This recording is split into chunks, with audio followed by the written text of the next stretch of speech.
Hey everybody, this is my pea puffer tank, and I've got a few snails I'm going to throw in here for them, and we're going to try to get a little bit of a closer look at them eating. But first I want to talk a little bit about the snails I'm throwing in there. I have already sort of crushed the shells. The pea puffers are not a puffer that has a really hard tooth plate like other puffers, so they don't really need the hard-shelled animals to wear their teeth plates down like the figure eights and a lot of the other puffers do. Excuse me. So when it comes to snails, if they actually get much bigger than like the eyeball of the fish, which is pretty small, the shell is too big and hard for the puffer to really eat, and it has to sort of bite at the flesh and bite at the meat when it gets a chance to. So by crushing it a little bit, it sort of provides access to the meat for the puffer, but it also kills the snail. And that way, if the puffers don't eat it, the snails don't start growing and breeding in this tank. And I know that sounds kind of silly. You think I would want them to breed in here. And if they were pond snails, I would. I always just throw pond snails in no matter what size they are because they're not super invasive. The snails I'm using tonight are the ramshorn snails, and they get big, and they get big fast, and once they start breeding, they go crazy. And I really don't want to make another snail tank breeding type system. Maybe someday we'll throw a larger snail in here, and we'll watch these little guys peck away at it or something. But tonight we're going to just throw some crushed snails in. They're not that big, but again, if they're much bigger than the eyeball of the fish itself, I like to crush it up. And of course, one I just heard miss and is probably now on the floor by my feet somewhere.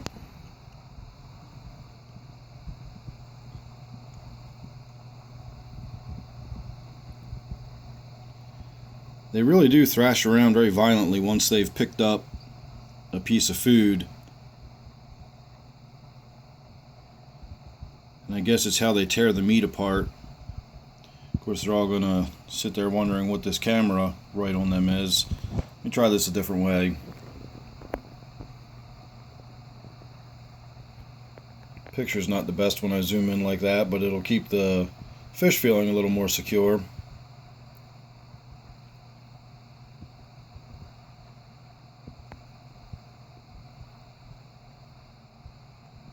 They are vicious little buggers once they get a hold of something. And they really are fearless. I mean, they're not being distracted by me in the sense that I'm scaring them away. They're just being distracted by me because they're coming over to look at what I'm doing rather than focusing on their dinner.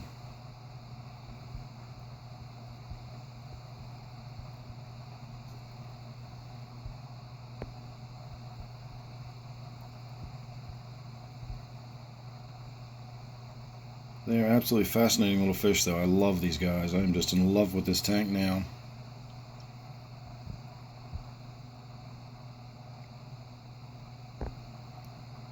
It seems like they've more or less worked out their pecking order of who's who. I'm pretty sure at this point, I'm probably 99.5% sure that I have one male and 3 females. So one of these days we'll definitely have to throw a larger snail in there and see what happens. What I suspect will happen will be that if the snail gets to land on its foot, it will simply retract its foot inside the shell and will then be safe from getting munched on by the puffers. What will happen is every time he tries to come out and move, the puffers will try to nip at his flesh of his foot, and eventually it will either get nipped to death or it will be forced to just stay in its shell so often that it'll just starve to death and die. And then I'll have a large snail in there that'll be dead, and it'll simply sit there not moving, and I won't know that it's dead, and then you wind up getting a big nitrogen cycle disaster or something like that.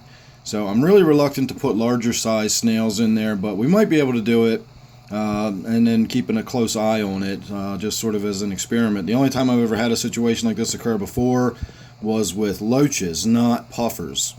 So puffers might behave differently, so maybe we'll do that one day, and that might be worth having as an experiment.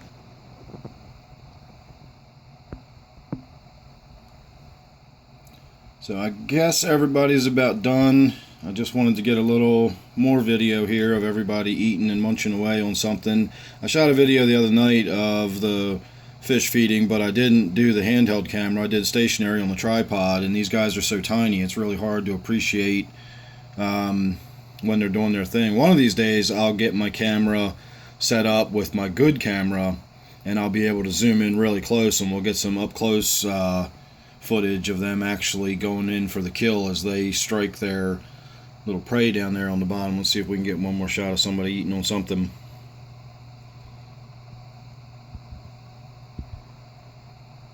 The real thing is they've got activity now. There's meat in the tank, there's food crawling around possibly. Not all of those snails I dropped in there were crushed, only the ones that were the ramshorn. There was a couple little pond snails in there that I left alone.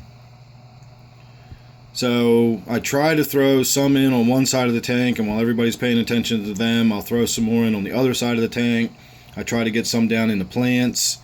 And what this does is it provides the fish with activity. It's generally called enrichment. This is a term more used with mammals and zoo animals and breeding programs and things like that. But enrichment does come into play with fish as well. And when you've got fish that are actually fairly intelligent fish with a lot of personality like these animals, enrichment is very important. And these little guys need to be kept busy. They need activities. They get bored very easily. And having the snails in the tank and living in the leaves of the plants and just scattered around, it gives them something to do. Quite simply, they have to now look around for their food. They're not just going to nibble some flakes off the surface and then feeding time's over.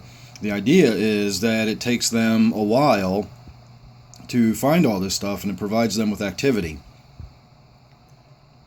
So we're going to go ahead and call that good. Thank you for watching. I hope you enjoyed it. Make sure you're subscribed. You never know what you're going to get. I always do these little random oddball videos when I feel like doing something.